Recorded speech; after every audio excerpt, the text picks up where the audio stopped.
Então vamos assentar, abrir a Bíblia em primeira carta de Paulo aos Coríntios. Nós vamos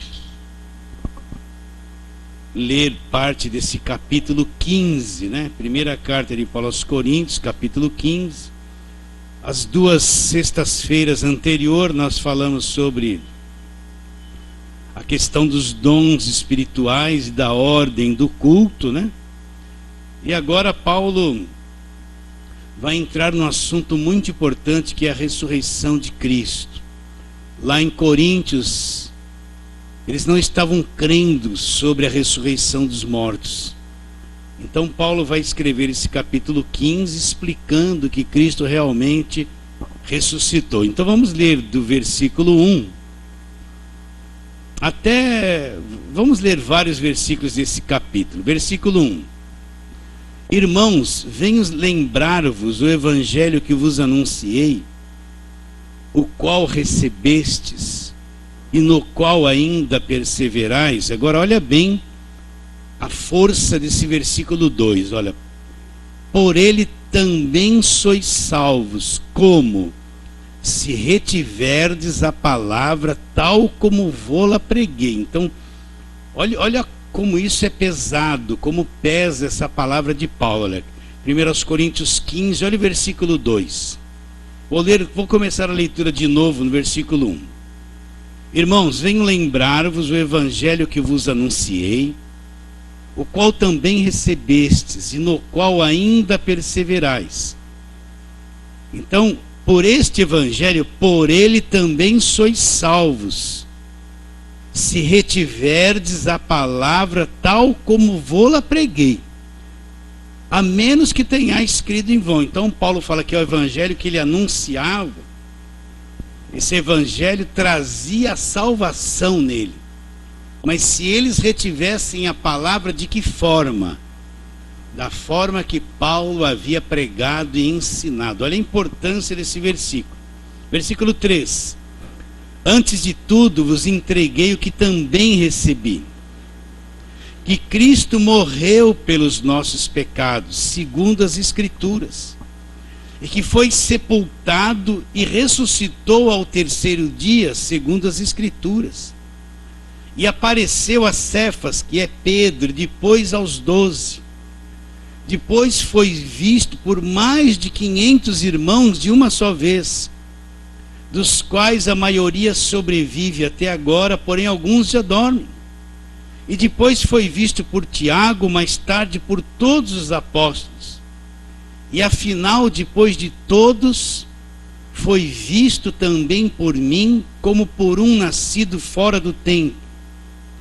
Porque eu sou o menor dos apóstolos, que mesmo não sou digno de ser chamado apóstolo, pois persegui a igreja de Deus. Mas pela graça de Deus sou o que sou. E a sua graça que me foi concedida não se tornou vã. Antes trabalhei muito mais do que todos eles. Todavia não eu, mas a graça de Deus comigo. Portanto, seja eu ou sejam ele, assim pregamos e assim crestes. Ora, se é corrente pregar-se que Cristo ressuscitou dos mortos, como, pois, afirmam alguns dentre vós que não há ressurreição de mortos? E se não há ressurreição de mortos, então Cristo não ressuscitou. E se Cristo não ressuscitou, é vã a vossa pregação e vã a vossa fé. Se temos e somos tidos por falsas testemunhas de Deus, porque temos asseverado contra Deus que ele ressuscitou Cristo, o qual não ressuscitou, se é certo que os mortos não ressuscitam. Porque se os mortos não ressuscitam, também Cristo não ressuscitou. E se Cristo não ressuscitou, é vã a vossa fé, e ainda permaneceis nos vossos pecados. E ainda mais, os que dormiram em Cristo pereceram, se perderam. E se a nossa esperança em Cristo se limita apenas a essa vida, somos os mais infelizes de todos os homens. Então vamos parar aqui. Então nós precisamos entender a importância da ressurreição de Cristo. Se Cristo tivesse vindo ao mundo, se feito homem como ele fez, pregado tudo que ele pregou, se ele tivesse, como foi para a cruz, levado os nossos pecados e maldições, pago o preço por todos nós, mas se ele não tivesse ressuscitado, voltado a viver no mesmo corpo como ele era, então nada desses feitos da cruz teria valor nenhum. Por quê? Porque a morte precisava ser vencida. Então, o que diz em Romanos 5,12? Por um homem entrou o pecado no mundo, e pelo pecado entrou uma segunda coisa, a morte. Então, a morte é a pior coisa que inseriu o ser humano. Todos morrem. Todos morrem. Os patriarcas morreram, os profetas morreram, todos os discípulos de Jesus morreram. E a morte é uma realidade que precisava ser vencida. O poder da morte precisava ser quebrado. Então, se Cristo tivesse vindo ao mundo, feito tudo que fez, mas não tivesse vencido, destruído a morte com a sua ressurreição, então Paulo disse, a nossa esperança em Cristo, se limitar só a essa vida, nós somos as mais infelizes de toda a criatura. E ainda todos os que no passado creram em Cristo, se Cristo não houvesse ressuscitado, então teriam todos eles perecido. Então a ressurreição, ela culmina com uma vitória sobre a morte. Então, pensa bem, olha, eu não conheci meu tataravô, eu não conheci meu bisavô, meu avô eu conheci por pouco tempo. E meus pais também foram, e meus irmãos, dos 7 irmãos que nós somos os mais velhos, 2 já foram. Então a morte precisava ser vencida. Na cruz venceu, Jesus venceu o pecado, destruiu o diabo, as maldições, desfez tudo. Mas ainda que ele tivesse feito tudo, se não tivesse quebrado o poder da morte, então tudo seria em vão. Então por isso que no terceiro dia, desde o Velho Testamento, dizia que ele haveria de ressuscitar. Então depois Jesus morreu, no terceiro dia ele voltou no próprio corpo que estava naquele túmulo. Aquele corpo não se decompôs, não apodreceu, não viu corrupção. Então Jesus Cristo, depois de 3 dias, conforme estava profetizado, ele volta no mesmo corpo, assume o mesmo corpo, aquele sangue que havia no corpo dele, tudo aquilo sofreu um processo de morte. Mas Jesus Cristo é Deus, ele não pode ser vencido pela morte. Então quando ele cumpriu o sacrifício perfeito, a expiação de todos os pecados, então ele volta no mesmo corpo, ele entra no mesmo corpo, e ele ressuscita dos mortos. Então, por que ele pode garantir a vida eterna agora? Porque ele dá a vida eterna e ele diz, eu sou a ressurreição e a vida. Quem crê em mim, ainda que morra, viverá. E quem vive e crê em mim, nunca morrerá eternamente. Por que eu posso afirmar que se você crê de verdade, você tem a vida eterna? Eu tenho a vida eterna e ele garante a vida eterna. Por quê? Porque Jesus Cristo ressuscitou dos mortos e quebrou o poder da morte.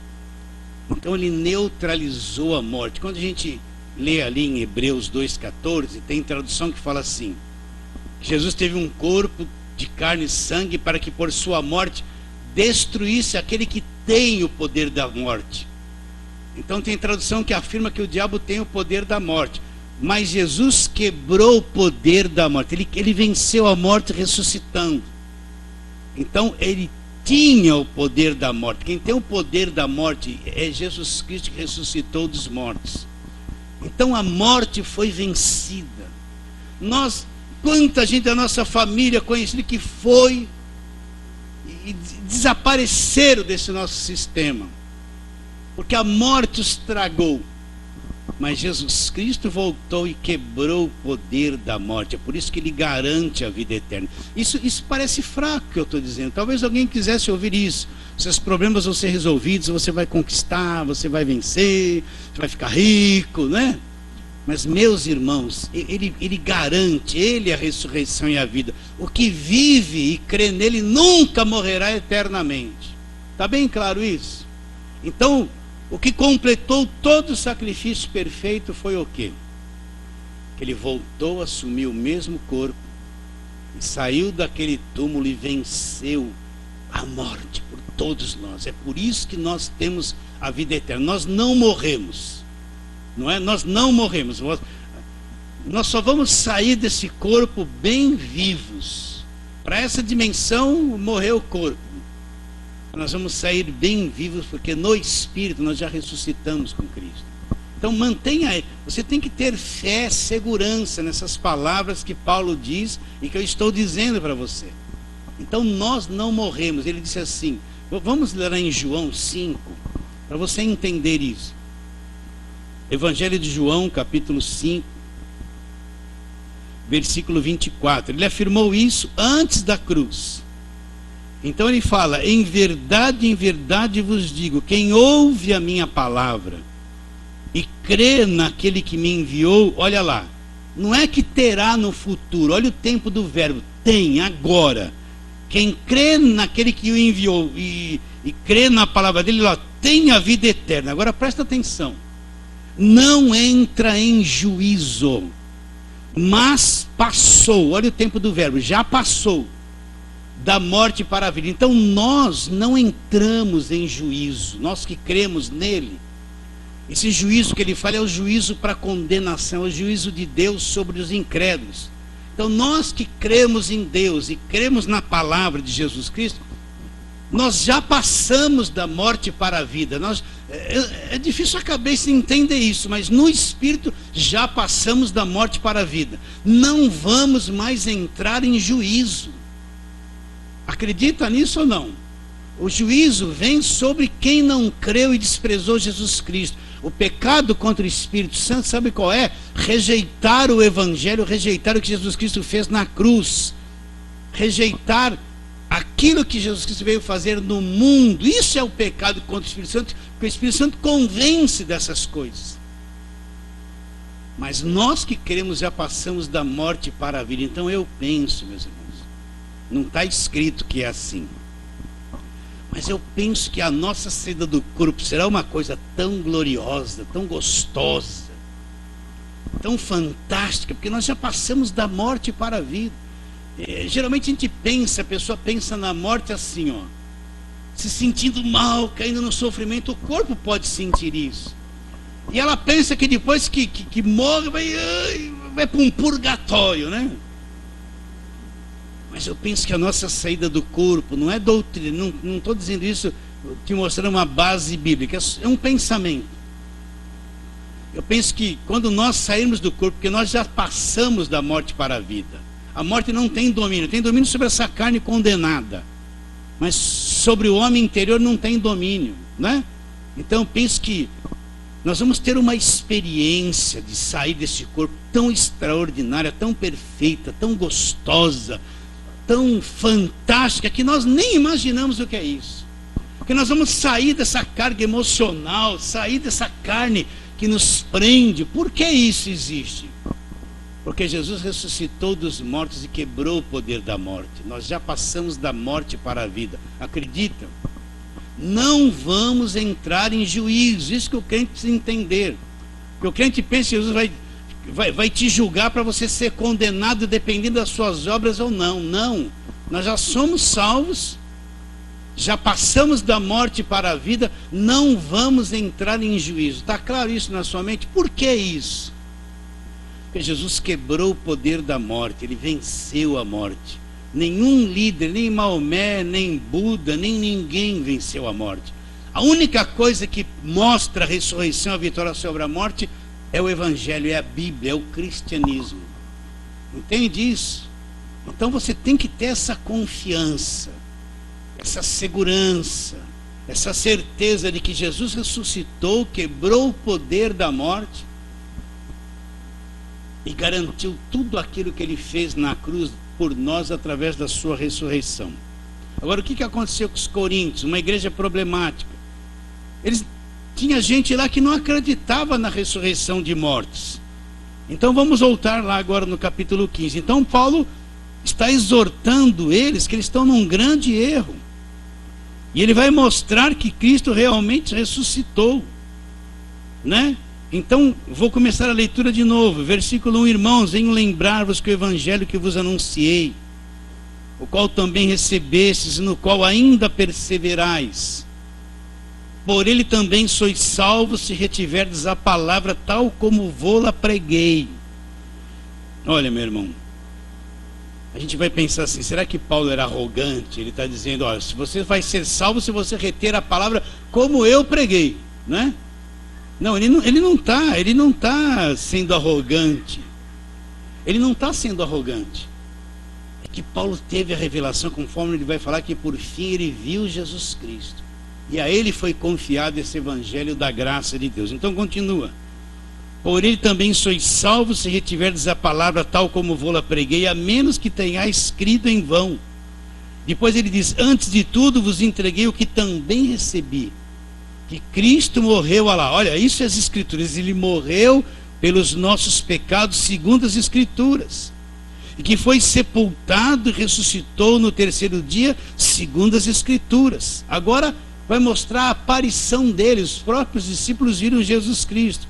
Depois foi visto por Cefas, apareceu a Cefas e depois aos 12, né? Tem todos os registros, Lucas 24, Mateus 28, Marcos 16.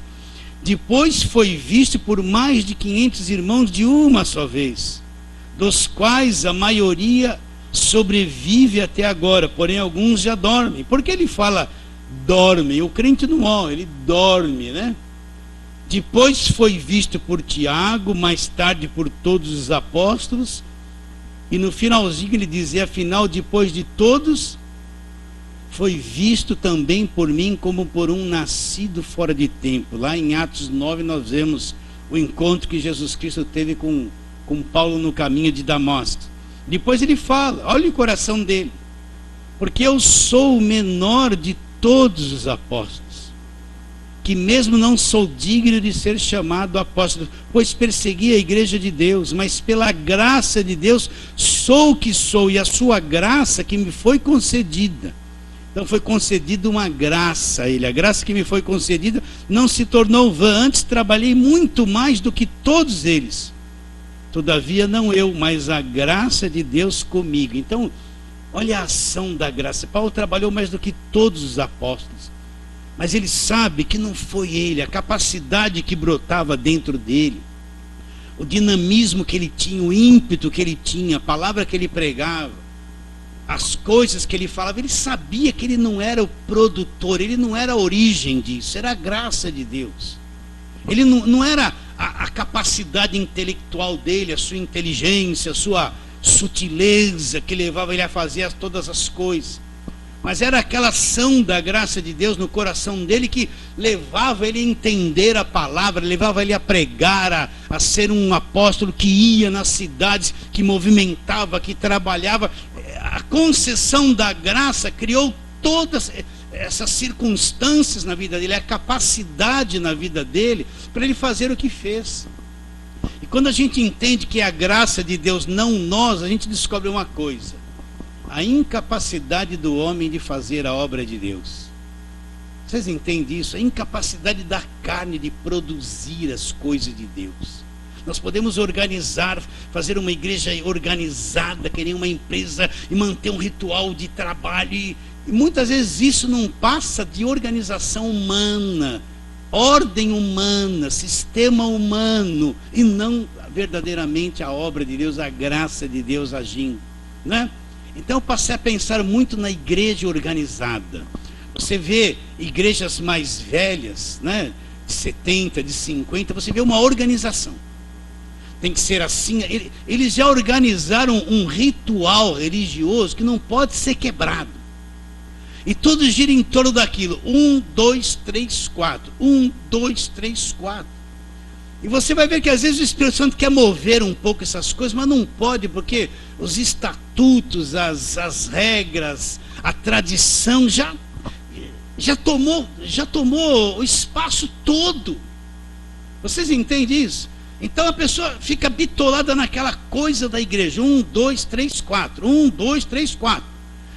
Grupo para isso, grupo para aquilo. Como é que fala assim? É um grupo para aquilo, daquele negócio, aquilo. E a igreja gira em torno daquilo. No fim você vai ver, eles estão carregados de afazeres, de festas, de comemorações, mais do que pregar o evangelho. Você entende o que eu estou dizendo ou não? E o evangelho, cadê o evangelho? Vamos reunir porque é festa disso, é festa. No fim está tendo mais festa do que qualquer outra coisa na igreja. Então eu descobri uma coisa, é a graça de Deus que vem sobre nós, nos revela a palavra, abre o nosso entendimento, nos dá condições de falar, nos dá ímpeto, não é nós. Vocês entendem o que eu estou dizendo ou não? Então nunca seja orgulhoso achando que você é alguma coisa, achando que você, sabe, é mais capaz, é melhor, é um pouquinho melhor que alguém. Olha, meu irmão, nunca pense isso. Vocês entendem o que eu estou dizendo ou não? Porque a graça de Deus que opera em nós e nos faz produzir alguma coisa que Deus quer que produzamos. Não somos nós mesmos. Então Paulo fala, versículo 10, mas pela graça de Deus sou o que sou, e a sua graça que me foi concedida, olha lá, não se tornou vã. Antes trabalhei muito mais do que todos eles, todavia não eu. Mas não foi Paulo que fez as coisas, foi ele, todavia não eu. Mas a graça de Deus comigo, é isso que me levou para frente, Paulo está dizendo, que me fez pregar, me fez abrir igreja, não fui eu. Aquilo que eu recebi da parte de Deus que me foi concedido, é que me movimentou, me ajudou, se revelou, e eu pude falar e trabalhar uma coisa extra, que não era minha, era de Deus.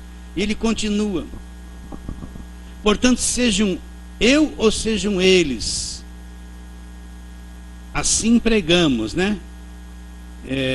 Portanto, sejam eu ou sejam eles, assim pregamos, assim Cristo. Agora ele vai defender a doutrina da ressurreição. Ora, se é corrente pregar-se que Cristo ressuscitou dentre os mortos, como, pois, afirmam alguns dentre vós que não há ressurreição de mortos? Aí Paulo vai mostrando a importância da ressurreição. E se não há ressurreição de mortos, então Cristo não ressuscitou. E se Cristo não ressuscitou, é vã a nossa pregação. O evangelho não tem valor nenhum, é vã. E vã a vossa fé. Então até essa fé que vocês estão tendo, se Cristo não ressuscitou, é uma coisa vã, não serve para nada. E somos tidos por falsas testemunhas de Deus, porque temos asseverado contra Deus que ele ressuscitou a Cristo, o qual não ressuscitou, se é certo que os mortos não ressuscitam. Porque se os mortos não ressuscitam, também Cristo não ressuscitou. Agora presta atenção. E se Cristo não ressuscitou, é vã a vossa fé, e ainda permaneceis nos vossos pecados. E ainda mais, os que dormiram, todos os que creram nele no passado, se ele não ressuscitou, todos eles pereceram, se perderam, não houve salvação. Agora ele mostra uma coisa interessante com relação a isso. Olha, versículo 19. Se a nossa esperança em Cristo se limita apenas a esta vida, somos os mais infelizes de todos os homens. Então para um pouquinho, que tipo de evangelho você vê sendo pregado hoje? Só coisas para esta vida, não é? Sim ou não? Só vantagem, a lei de Gerson em tudo. Você tem que ter vantagem em tudo, tem que ter tudo, receber tudo, é a vitória humana. Mas Paulo está dizendo, se a nossa esperança, se o nosso relacionamento com Deus em Cristo se limita às coisas só dessa vida, não que não sejam importantes, então nós somos infelizes, somos mais infelizes de toda criatura. Então, a proposta de Cristo ter vindo ao mundo, acima de qualquer outra coisa, ele veio trazer a imortalidade mediante o Evangelho. Ele veio prometer uma vida eterna no reino de Deus, um reino incorruptível, numa dimensão de vida desconhecida por nós, a não ser pelas informações que a palavra de Deus nos dá. Então ele não veio propor uma vida terrena para nós, e tudo isso aqui está condenado. Ele veio propor a eternidade, a vida eterna. Foi preparar lugar, entende? Então existe uma dimensão celestial chamada Reino de Deus, onde todos nós vamos viver eternamente lá. E lá nós não vamos ser isso que somos aqui. Não vamos ter esses sentimentos doentes, essas complicações na mente, na alma, nas emoções. Lá tudo isso não existe, é tirado fora. Lá existe perfeição. Então, se a esperança de uma pessoa em Cristo se limita só a coisas desta vida, ela é a mais infeliz de todas as criaturas. Olha o que ele diz. Mas se a nossa esperança em Cristo se limita apenas a essa vida, somos os mais infelizes do que? De todos os homens. Está claro isso? Então, você tem aí no teu espírito o testificar do Espírito Santo que de fato Cristo ressuscitou? Está vivo ou não? Está seguro nisso? Está seguro com relação à eternidade? Então Cristo garantiu isso para nós. É por isso que ele fala, para que por sua morte destruísse o que tinha o poder da morte. A saber o quê? O diabo. Então tudo isso, olha, diabo, pecado, maldição, culpa, condenação, tudo isso foi desfeito por Cristo na cruz, e ele ressuscitou e garantiu tudo aquilo que ele fez através da sua ressurreição. Está tudo garantido. É por isso que um crente salvo de verdade, ele nunca vai perder a salvação, porque é o que Cristo fez, é o que garante ele é o meu salvador, não é as minhas boas obras que me salvam, é a ressurreição dele que garantiu tudo que ele fez na cruz. Então, uma vez que você é salvo de verdade, você continua sendo falho, tem erro, está cheio de imperfeição, pode sofrer com muitas coisas, pode até passar necessidade, lutas. Mas uma vez que você foi salvo, comprado pelo sangue, você nunca vai perder isso que foi te dado. É dom de Deus, não de obra para que ninguém se glorie. Você é salvo. Agora, quem não entende isso, não confia no que Cristo fez, a salvação para ele depende do que ele faz. Se ele fizer coisa boa, ele está garantido. Se ele errar, ele está condenado. Ele pensa que ele mantém a salvação por obras. A maior parte das pregações com relação a isso é manter a salvação por obras. Agora, Cristo me salvou e mantém a salvação na minha vida e garante, porque ele ressuscitou. Você entende isso ou não? Ele garante o que ele me deu. Não vem de mim, é um dom de Deus. Então, uma vez que você foi salvo de verdade, você será salvo para sempre. Acredita nisso? Agora, se você achar que é salvo pelo teu comportamento, então você nega a cruz e volta para a lei, volta para as obras. Entendeu? Então, qual a confiança da minha salvação? Em que eu confio? Não confio em nada do que eu fiz e faço. A minha confiança da salvação está 100% no que Cristo fez e faz por mim. Essa é a diferença. Vocês estão entendendo ou não? Não é. Nós somos chamados para as boas obras, mas porque somos salvos. Não para ser. Não para ser. Então, Deus sabe da nossa deficiência, que nós estamos sujeitos a errar muito. Então, ele sabendo disso, ele tem que fazer uma coisa muito grande na cruz. E é o que Cristo fez por mim. Por você, ele morreu, ressuscitou e garante a salvação. Por isso que ele disse lá em João 5,24, já passou da morte para a vida. Não entra em juízo, ele garantiu. Então, é muito grande a obra da cruz. É muito grande a ressurreição. Essa é a base da nossa fé, a segurança da nossa fé. Então, quem não crê e não confia nisso, não tem nem certeza se é salvo. Não tem nem certeza se é salvo. Uma hora ele se sente salvo. Quando eu comecei no primeiro ano da escola, a gente usava aquela borracha, aquele lápis, né? Quantas vezes você errava na mesma linha, lembra? Aí você ia raspando aquela borracha, não tinha o branquinho, né? De vez em quando aquela folha até furava. Quem crê na salvação por obras, o nome dele já foi apagado e escrito no livro da vida umas 300 mil vezes. E tanto lá apagar, já furou a folha. Vocês entendem o que eu estou dizendo? Não? E ele não sabe se é salvo ainda. Ele vai falar assim, Se Deus quiser. Mas porque ele acha que a salvação é por obras. Mas quem confia no que Cristo fez, no Cordeiro que tira o pecado do mundo, na sua morte e na ressurreição, ele sabe que o que garante o nome dele escrito no livro da vida não são as obras dele. Quem garante é o Cordeiro de Deus que tirou o pecado do mundo. Você entende isso ou não? É muito fácil para mim. É a graça de Deus, mas para ele. Imagina Deus se transformar num homem, deixar a glória dele se esvaziar. Assumir um corpo humano, ter sangue. Ir para a cruz, ser pregado, ficar 6 horas lá gemendo, sofrendo de dor, sendo a expiação dos meus pecados, que nunca teve pecado. Então aquilo ali é tudo, meus irmãos. A cruz e o Cordeiro, o sacrifício, é tudo. Você entende isso ou não? É Deus sendo morto ali na cruz em forma de homem. O sangue derramado é sangue puro, não tem pecado. Não tem um dedo manchado de um pecador nessa obra da cruz. É perfeito.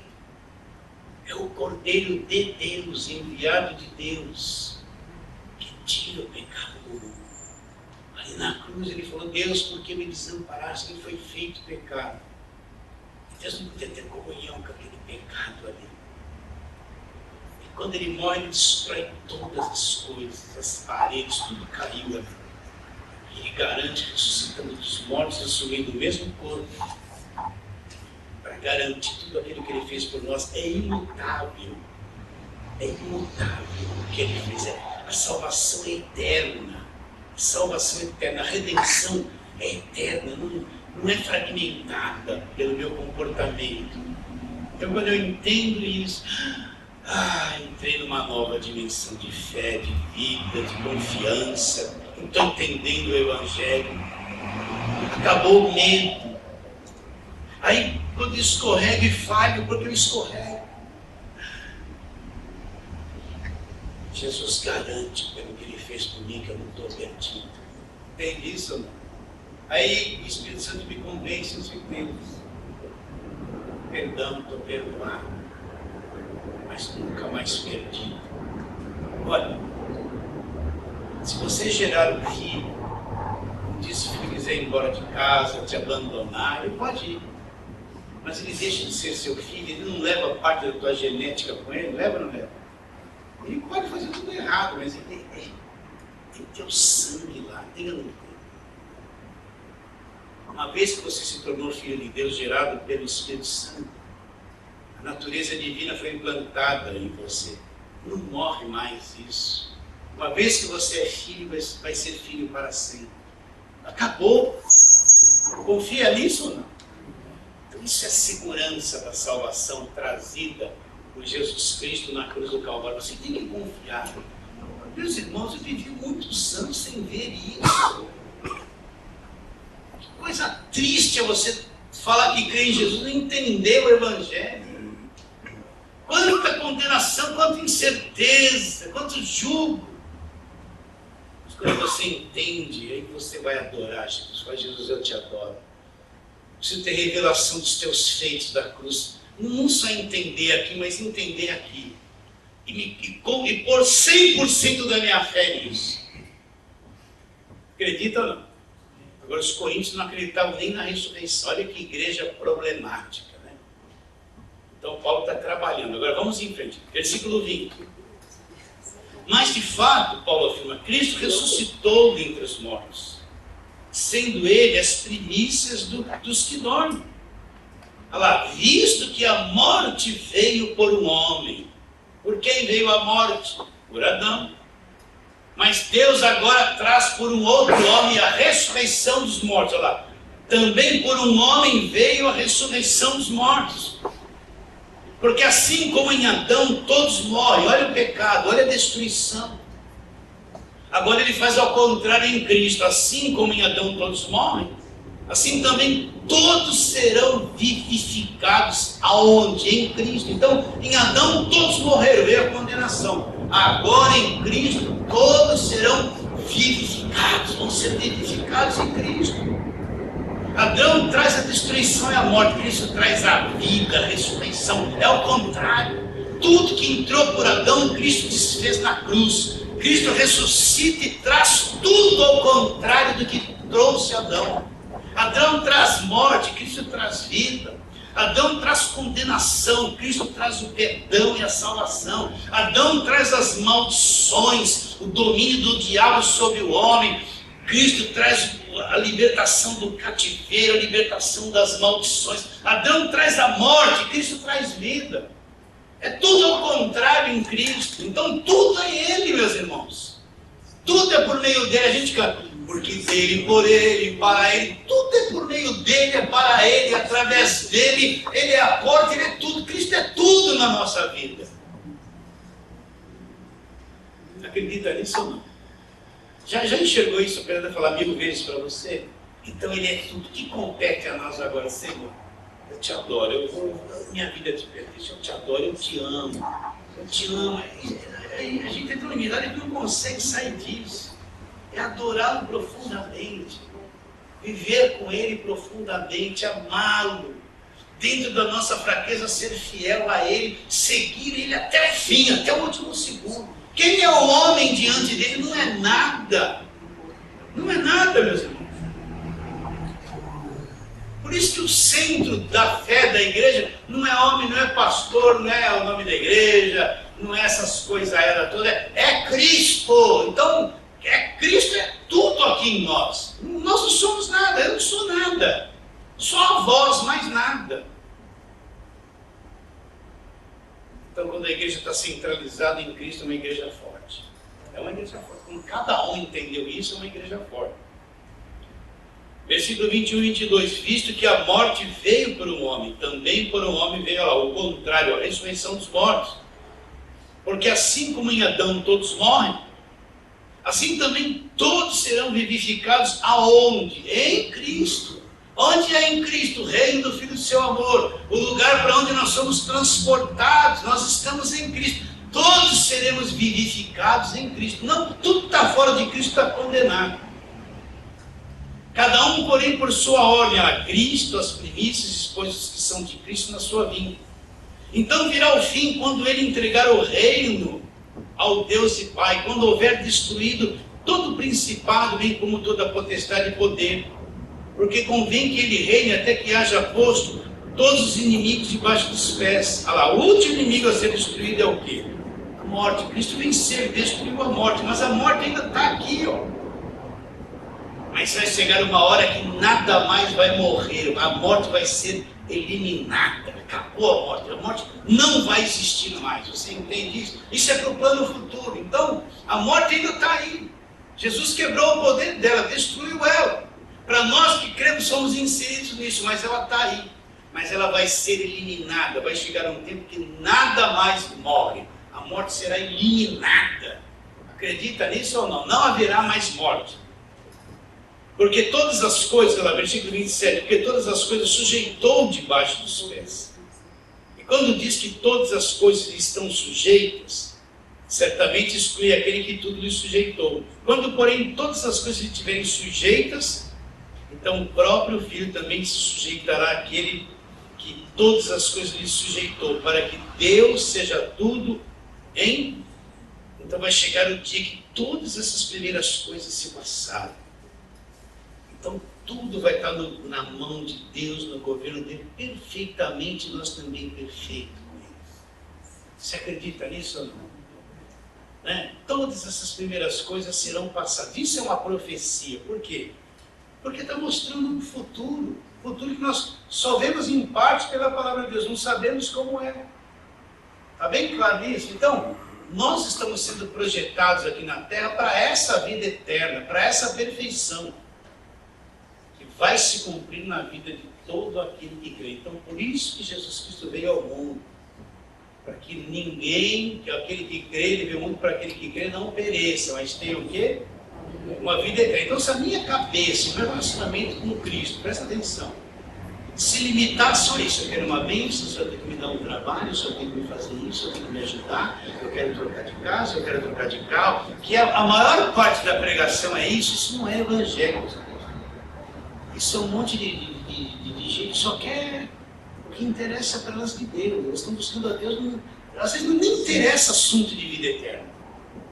Vocês entendem? Então essa pregação do Evangelho, sua vida vai mudar, vem aqui, sua vida vai mudar. As pessoas vão. Elas não têm conhecimento do que Cristo fez na cruz, do Evangelho limpo, verdadeiro, daquilo que Ele garantiu para nós. Vamos continuar a leitura. Versículo 29. De outra maneira, que farão os que se batizam por causa dos mortos? Existia uma falsa doutrina na igreja dos Coríntios. Qual é? Um vivo se batizar pelo morto. Você sabe que no mormonismo existe isso? Então você se torna um mórmon. Então eles vão fazer aquela genealogia, né, aquela árvore genealógica, de onde você veio, os seus parentes, e você vivo um dia vai se batizar para que haja salvação da tua família, todos que morreram. No mormonismo, os vivos se batizam por os mortos. De onde vem isso? Daqui, ó. Lá nos Coríntios tinha essa falsa doutrina. Então alguém viu, olha, minha mãe morreu, eu não creio em Jesus Cristo, mas eu vou me batizar por ela, para que ela seja salva. Vocês estão entendendo ou não? Lá existia isso. Então Paulo vai pegar isso de jeito agora. Ué, vocês não acreditam que existe ressurreição?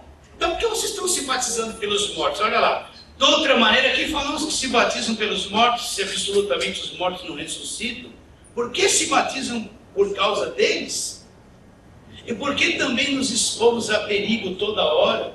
Dia após dia morro. Eu protesto, irmãos, pela glória que tem em todos vós, em Cristo Jesus nosso Senhor.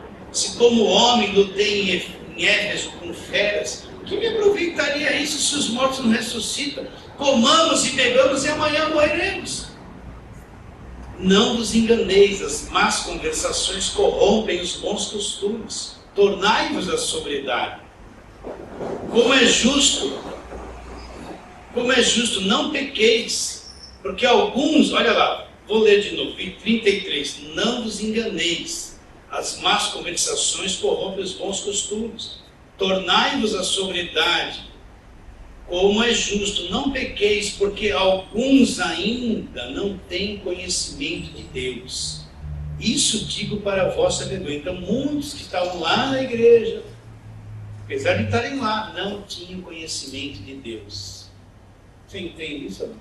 Estavam lá fazendo as mesmas coisas, mas não tinham nenhum conhecimento de Deus. Agora a pergunta, versículo 35, isso aqui é muito bom. Mas alguém dirá, como ressuscitam os mortos? Em que corpo vem? Insensato. Ora, o que semeais não nasce se primeiro não morrer.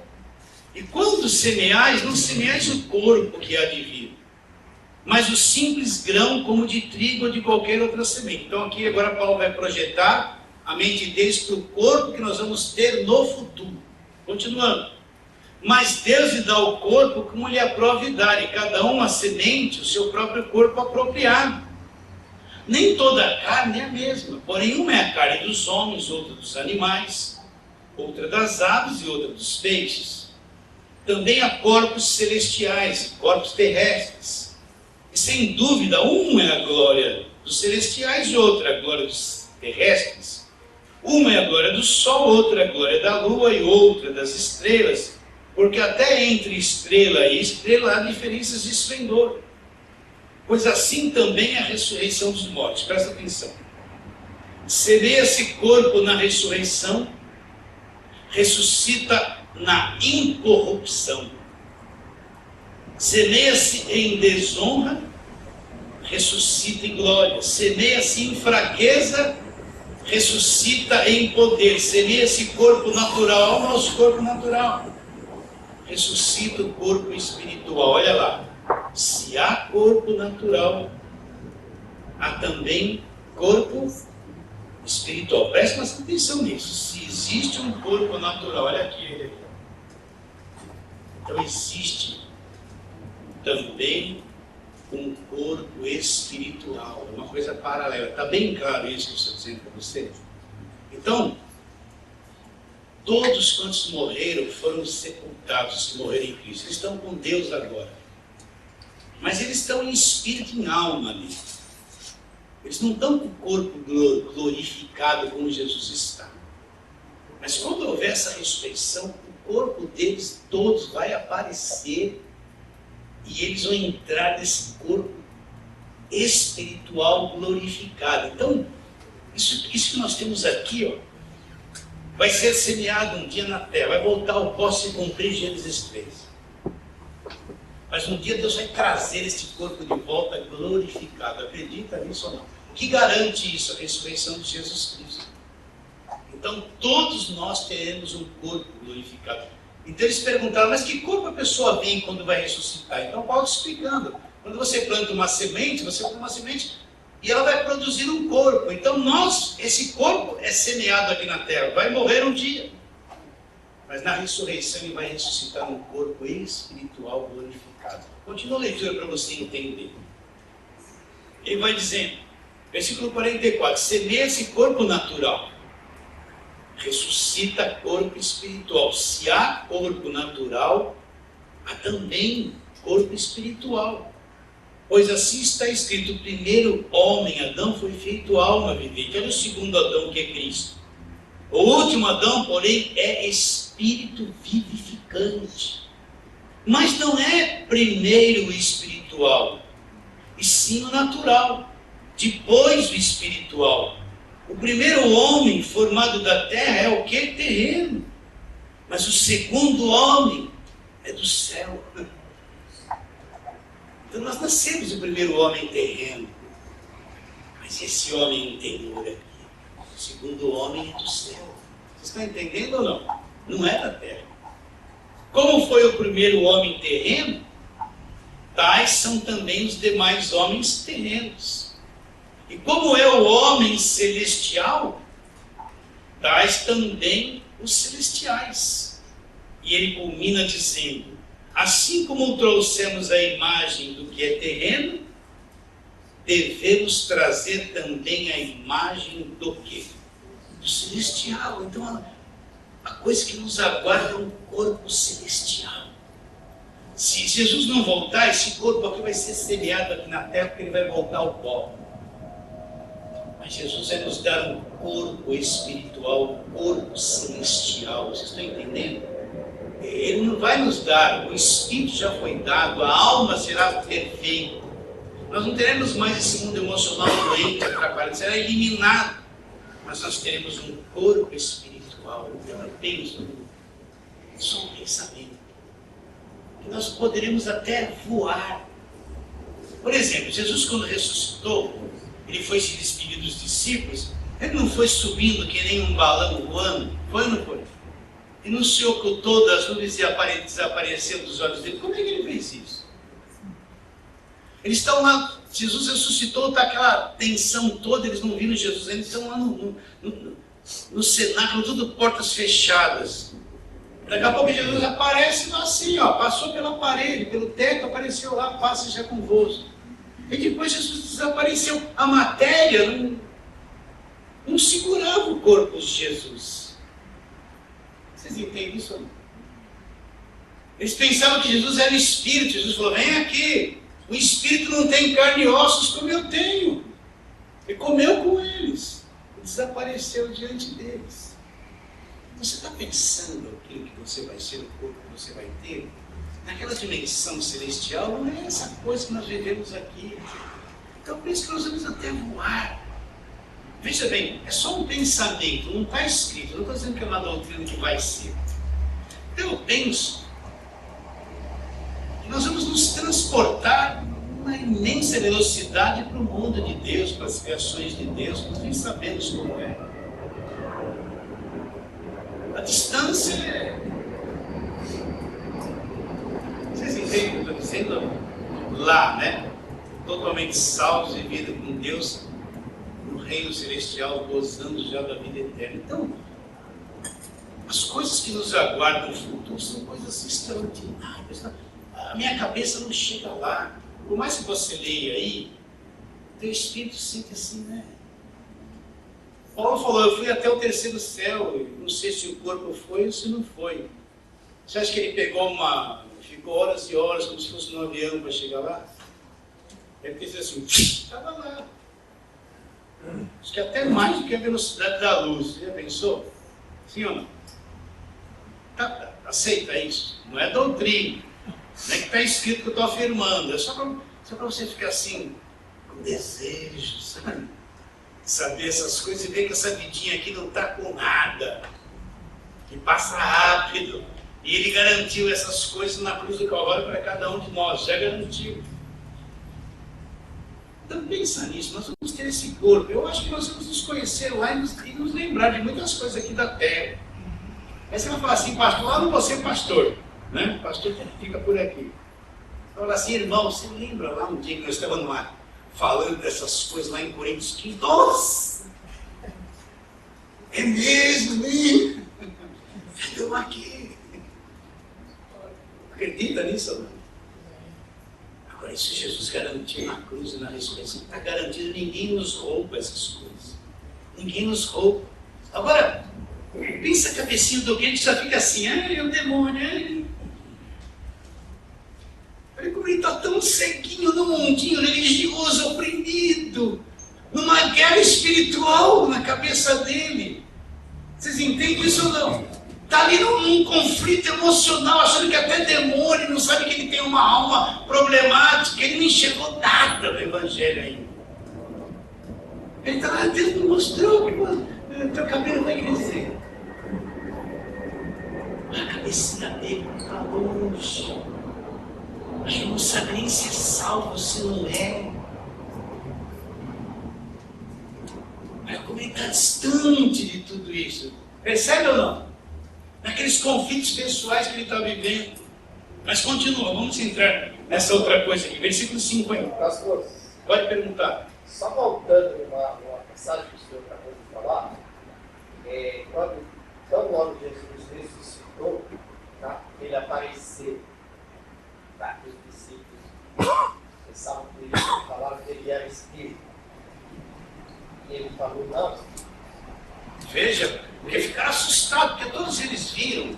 Ele perguntou quando Jesus ressuscitou, os discípulos ficaram com medo, pensando que eles estavam vendo o Espírito. Ah, entendi. E Jesus falou, não tenha medo, o Espírito não tem carne e ossos como eu tenho. E comeu um peixe com eles. Mas até aí, Jesus já havia sido glorificado. Não, já estava com aquele corpo.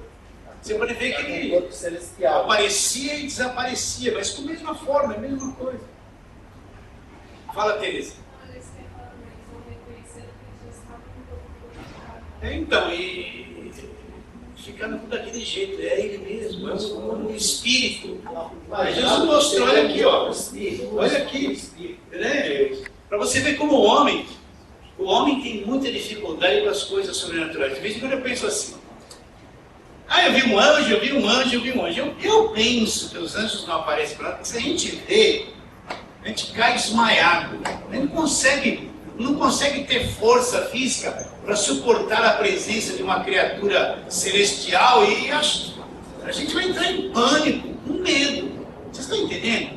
A gente pensa que aparece um anjinho assim com aquela asinha, aqueles carapézinhos na cabeça, né? Não é isso, gente. Quando o João viu, ele teve a visão do anjo, ele caiu como morto, desfalecido. Não aguentava suportar a presença daquilo que ele estava vendo. E aquilo não foi esse falso arrebatamento que eles pregam, não.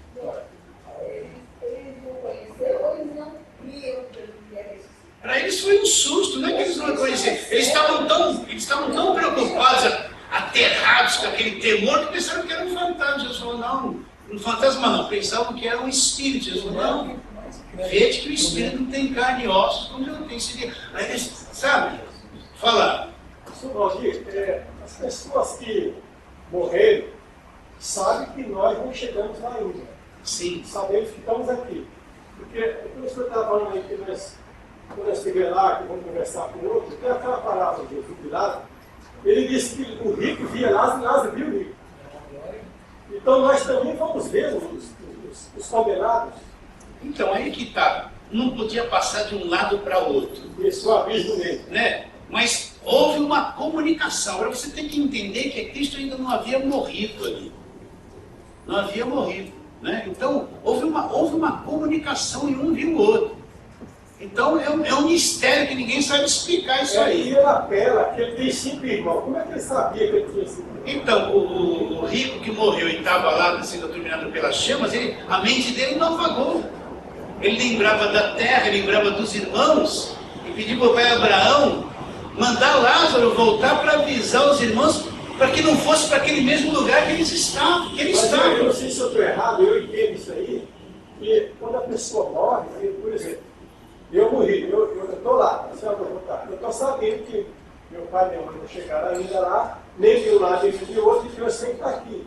É mais ou menos isso? Não? E ele não falou que ele estava lá injustamente, ele estava plenamente confiante que ele estava ali por merecimento. Ele não se defendeu. Agora ele queria que os irmãos fossem avisados que os irmãos estão fazendo a mesma coisa que ele, para também não ir parar no mesmo lugar que ele estava. Então, com a mente dele lembrando da terra, O gente. inferno diz que vai ter tormento, tristeza, no céu não. As coisas que no céu não Sim, vão a ter série tudo recordação. bem. Sim, mas o No que ele inferno disse, vai ter Não, mas tormento. aí tudo bem. A questão é que ele disse, eu tenho 5 irmãos. Como é lembrava que ele da sabe que os irmãos não morreram? Porque ele não estava lá, porque ele morreu e deixou os irmãos vivos aí. Ele lembrava dos irmãos e da casa dele. E também não tinha chegado lá. Não Nem tinha do lado chegado de lá. Lázaro, nem do lado do mal que ele estava. Exatamente. Então, a pessoa fala assim, morreu, não lembra mais de nada. Não, lá ele morreu pra cá, mas estava vivo lá. Ué, Abraão não tinha morrido séculos antes, não estava lá conversando normalmente? Não lembrava de tudo, sim ou não? Então a mente não apaga não descansa, a pessoa está lá consciente de quem ela era, o que ela fez e por que está lá. Eu penso que esta que é a chama. Mas no céu não vai ter tristeza. Não, aí é outra coisa, a alma vai ser outra coisa. Até porque Lázaro, a irmã está falando aí, no verdade, que Lázaro, ele disse, Lázaro está recebendo seus males na terra e está consolado, ele tem um prazer, fala isso. E o outro está atormentado, porque recebesse na terra os bens.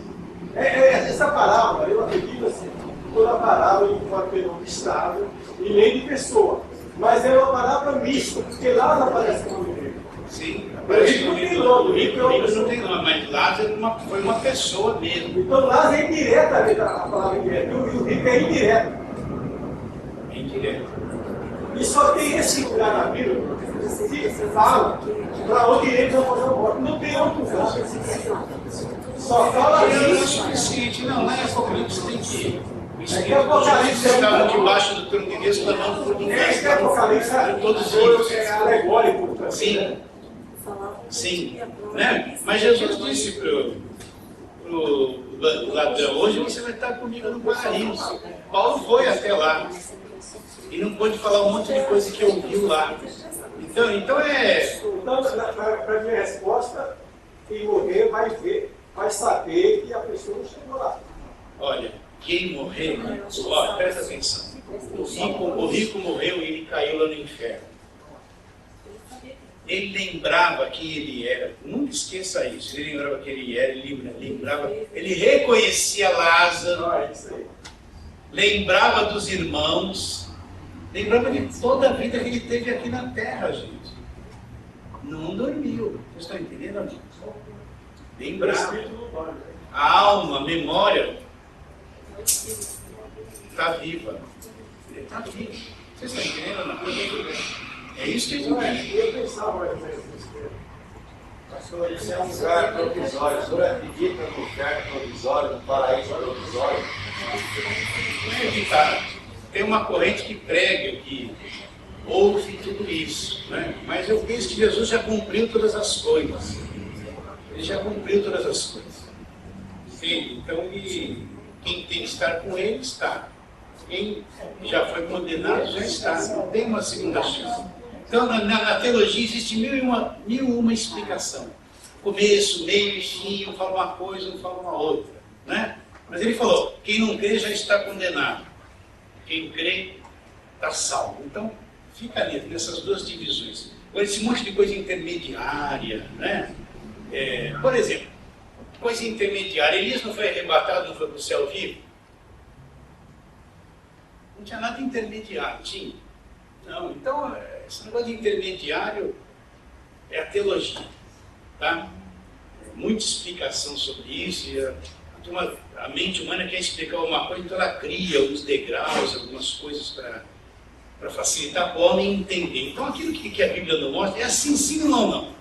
Não está aqui, não interessa que o teólogo diz, que aquele Por diz. exemplo, o professor sabia que o cara precisa 7 pessoas.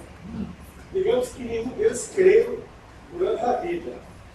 Não tem como dizer que está salvo, precisa crer antes. Então, mas Jesus é a porta. Se a pessoa não crê em Jesus Cristo, já está condenada. Então, como é que vai dizer que ela está salva? Mas o lado humano, se é parente, mas minha mãe foi uma boa pessoa, mas... não, ela está com Jesus. Mas espera um pouquinho.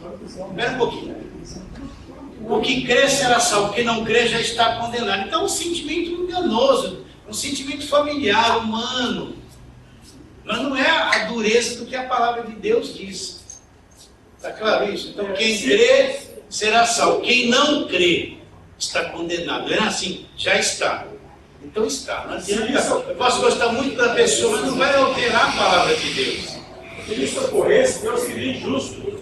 Não, então anularia a cruz, anularia tudo. Nada mais sobre isso. Então, queridos, vocês aguentam mais uns minutinhos aí, não? Volta, depois você ouve isso inteiro e limpa toda essa... mas vamos para o versículo 50, vamos para o versículo 50 para a gente terminar esse assunto hoje. Vamos lá. Isso afirma, irmãos, que carne e sangue não podem herdar o reino de Deus, nem a corrupção herdar a incorrupção. Eis que vos digo um mistério. Paulo está vivo escrevendo esta carta. Nem todos dormiremos, mas transformados seremos todos. Né? Por que ele fala que nem todos dormiremos? Porque Paulo sabia que Cristo iria vir arrebatar a igreja. Então Paulo está vivo. Então se Cristo viesse, os vivos seriam transformados. Não dormiriam, que seria morte. Então ele diz: isso afirma, irmãos, que carne e sangue não podem herdar o reino de Deus, nem a corrupção herdar a incorrupção. Eis que vos digo um mistério. Nem todos dormiremos, mas transformados seremos todos. De que forma? Lá, num momento, num abrir e fechar de olhos, ao ressoar a última trombeta, a trombeta soará e os mortos ressuscitarão incorruptíveis. Então, todos os mortos que ele fala aqui em Cristo ressuscitarão, aparecerão incorruptíveis, os seus corpos incorruptíveis. Nós, os vivos, olha lá, seremos transformados. Como? Porque é necessário que esse corpo de corruptível se revista de incorruptibilidade e o corpo mortal se revista da imortalidade. Olha, para os vivos que estiverem vivendo aqueles dias, quando esse corpo corruptível se revestir da incorruptibilidade, o que é mortal se revestir da imortalidade, então se cumprirá a palavra escrita: tragada foi a morte pela vitória. Então, acabou a morte quando isso acontecer. Onde está a morte da tua vitória? Onde está a morte do teu aguilhão? O aguilhão da morte é o pecado, né? Porque é o pecado que gera a morte. E a força do pecado, ela é a lei está lá, acusando o pecado. Graças a Deus que nos dá vitória sobre o quê? Sobre o pecado e sobre a morte, por intermédio de nosso Senhor Jesus Cristo. Portanto, meus irmãos, meus amados irmãos, sede firmes, inabaláveis, sempre abundantes na obra do Senhor, sabendo que no Senhor o vosso trabalho não é vão, não é perdido, nada. Então, num abrir e fechar de olhos, imagine assim: Jesus vai voltar, atrás das cruzes. Nós estamos vivos, no corpo corruptível. Dá uma piscadinha. No momento assim, nós vamos ser transformados. A incorruptibilidade nos transformar na hora. No abrir e fechar é uma coisa tão rápida que não dá nem noção. Todos aqueles que morreram vão aparecer ressuscitados com o corpo glorificado. Todos. Instantaneamente. Então, não é uma coisa, é uma coisa gigantesca, mais do que a gente pode imaginar. Desde quem viveu no passado vai aparecer com os corpos glorificados, salvo, incorruptível. Nós dizemos, vamos encontrar com o Senhor no céu, para sempre o Senhor. Acredita nisso? Não esqueça, a ressurreição de Cristo garantiu tudo aquilo que ele fez na cruz. Essa é a nossa vitória. A nossa vitória história não é coisas humanas. Se bem que a gente precisa ter dinheiro para viver, precisa ter saúde, tudo isso é legítimo. Mas não é em primeiro lugar viver atrás disso dia, noite e dia. Isso é uma consequência da forma que eu ponho o reino de Deus em primeiro lugar na minha vida. Então Cristo ressuscitou e a ressurreição dele é garantia de tudo aquilo que ele fez na cruz. Está bem claro isso na tua mente? Então tá bom. Então vamos ficar por aqui, né? Pode perguntar, doutor. Não é que ia, veja bem, ali foi uma concessão de Deus. Não é que ele vencedores do Velho Testamento não provaram a morte. Primeiro, Enoque foi trasladado. Deus achou que deveria fazer isso. Foi Enoque que venceu. Deus é que quis que ele fosse levado para lá vivo. Então, não é que ele vencesse. Deus simplesmente pegou e trouxe para lá e resolveu o problema. Elias também, Deus pegou, não foi que ele venceu, porque ele teve um mérito, e Deus falou, você está com mérito, eu vou te levar a vida. Não, Deus determinou que Elias seria levado vivo. Não provaria a morte, como nós nesse corpo provaríamos. Agora, para ele ser levado para lá no caminho, ele foi mudado. Esse corpo não herda, carne e sangue não herda o reino de Deus. Não tem como. Mas não foi isso, não partiu, não é que eles conquistaram uma coisa por eles. Foi obra de Deus levar Elias vivo e transladar até então, aí está Deus me mata aqui sozinho, várias fraquezas humanas. Não tinha mérito aos nossos olhos, mas ele determinou que fosse. Não tem isso.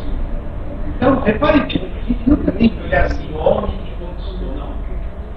Deus é que fez, não é o mérito humano. Eu não entendi o que você falou. Não, eu não entendi o mérito.